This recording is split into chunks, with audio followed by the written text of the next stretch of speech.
In the beginning, there was a DNA strand. Next, the DNA strand needed to replicate. Then, it needed to transcribe. Finally, it needed to translate. To replicate, the DNA must first split with helicases. As you can see, representing our helicases is a pair of scissors.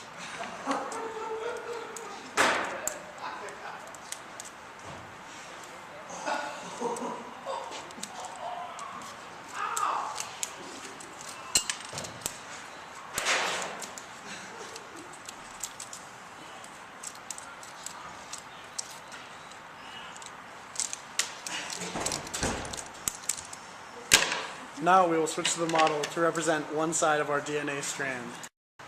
To replicate, the DNA must first split with helicases. Then, complementary nucleotides are added to each strand by DNA polymerases.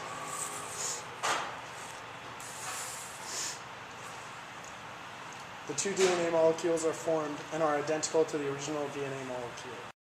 First, each tRNA is folded into a compact shape and an amino acid is added to one end of each tRNA. The other end of tRNA has an anticodon, which is a 3-nucleotide sequence that is complementary to an mRNA codon. Each tRNA molecule carries the amino acid that corresponds with the tRNA's anticodon. Once it laces the nucleus, the mRNA joins with the ribosome and tRNA. The mRNA start codon, AUG, signals the beginning of a protein chain. A tRNA molecule carrying methionine at one end of the codon, UAC, and then at the other end binds to the start codon. Next, the tRNA molecule has the correct anticodon and amino acid binds to the second codon on mRNA. A peptide bond forms between the two amino acids, and the first tRNA is released from the ribosome, leaving it behind. After that, the first tRNA detaches and leaves its amino acid. With each new tRNA, the amino acid chain grows.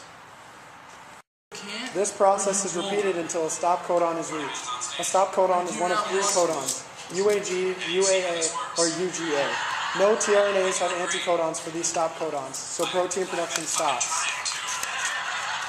The newly made polypeptide falls off the ribosome. The ribosome complex falls apart. The last tRNA leaves the ribosome. The ribosome moves away from the mRNA. The ribosome is then free to begin translation again or on another tRNA. For transcription, other things need to happen. It begins when the RNA polymerase binds to a specific DNA sequence in the gene that is called the promoter. The promoter site is the start location.